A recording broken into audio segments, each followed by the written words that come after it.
One question that I get asked quite a bit is what type of line do I fish? Do I fish monofilament? Do I fish fluorocarbon? Do I fish braid?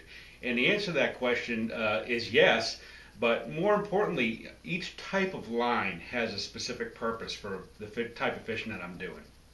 And just like the fact that we have different rods and different baits to get the job done, different lines have different properties that I choose one over the other for a specific circumstance. So it really comes down to several different questions that I kind of ask myself as I'm stringing up rods and getting ready to pick, baits that I'm going to throw is, what type of bait is it? And that really reflects to what type of line that I'm going to fish. So to make things very simple, each type of line, monofilament, fluorocarbon, and braid, and they all have their purpose for the type of fishing that I'm going to do. And 99% of the time, if I'm fishing reaction type baits like a spinner bait or a crankbait, a topwater bait, a lipless crankbait, jerk bait, some kind of bait that I'm going to throw out and wind in, a reaction type bait, a cast and retrieve type of bait, I'm always going to pick monofilament line. And the reason for that is that monofilament has a little bit more stretch to it than the other two lines, than fluorocarbon and braid. And it is probably the most user-friendly type of line that we have. It's very soft, it casts very nice, it doesn't give you a whole lot of problems, but it can have a little bit of stretch. And that's what I want when I'm fishing my cast and retrieve type of baits. I want my line to stretch just a little bit.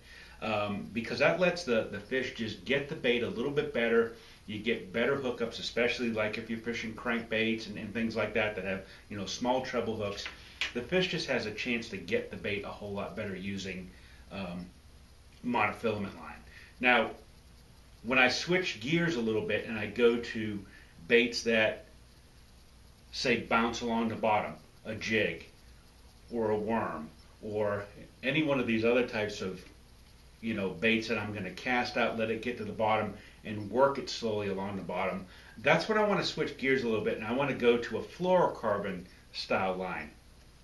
Now, fluorocarbon is a little bit different than monofilament. It's a little stiffer. It's much more abrasion resistant. It's totally invisible in the water to the fish, so they can't see it.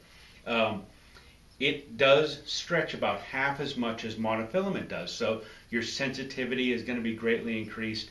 And you'll be able to feel those bites a lot better, when you're working baits along the bottom. So, fluorocarbon line, baits that are along the bottom, jigging up and down, worms, jigs, that sort of thing. Monofilament line, baits that I'm going to throw out and retrieve. The other thing about fluorocarbon too is that it sinks. And that's one of the reasons why I don't want to fish it with a crankbait, why I don't want to fish it with a topwater, is because the line will sink in front of the baits and usually get hooked around the front set of hooks. So two different lines, two different circumstances. Now we get to braid.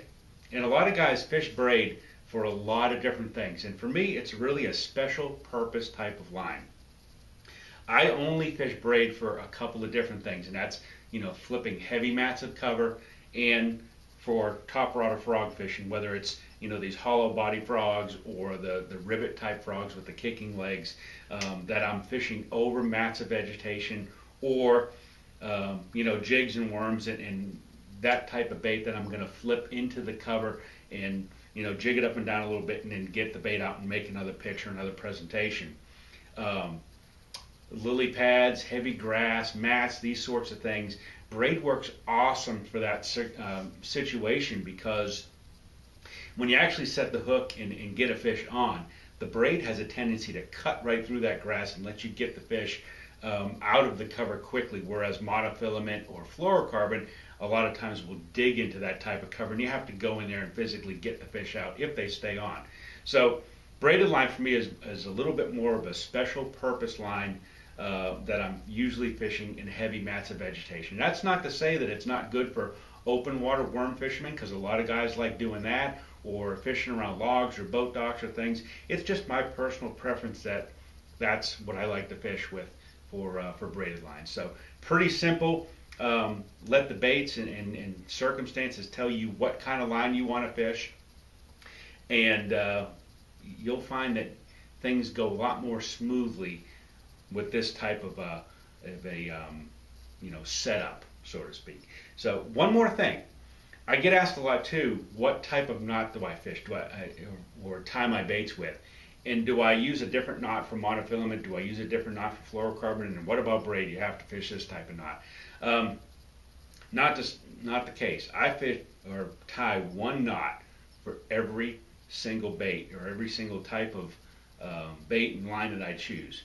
And I'm going to show you with this example. And say, for example, this is the line tie, and I'm using a big piece of rope so we can see. And I don't know what this knot's called. I've tied this knot for about 25 or 30 years, and it's the one that I trust. It's the one that I tie everything with, and it's very, very simple and very fast to tie.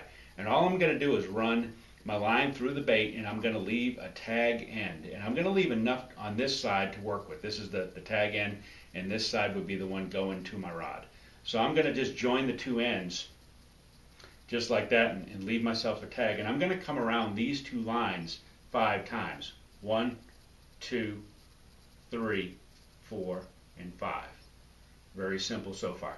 I've still got my tag in right here. I'm going to take that tag in and I'm going to run it through the top loop that I've created.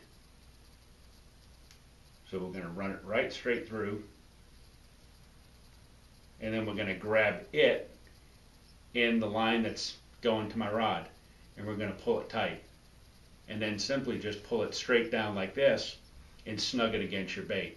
And once you do that, you'll actually, once you pull it a little bit, you'll kind of feel it tighten up or cinch into position. Then you can go ahead and cut your excess slack off. But that knot right there, 100% knot strength, your line will break before that knot does if you've tied it correctly. Very simple knot to tie, and it's one that I use for every single bait that I fish. So I hope that clears up a few questions that you guys might have had about selecting the proper line and what each line does and how to tie a correct knot for each one. I'm Mike DelVisco, and I'll see you on the water.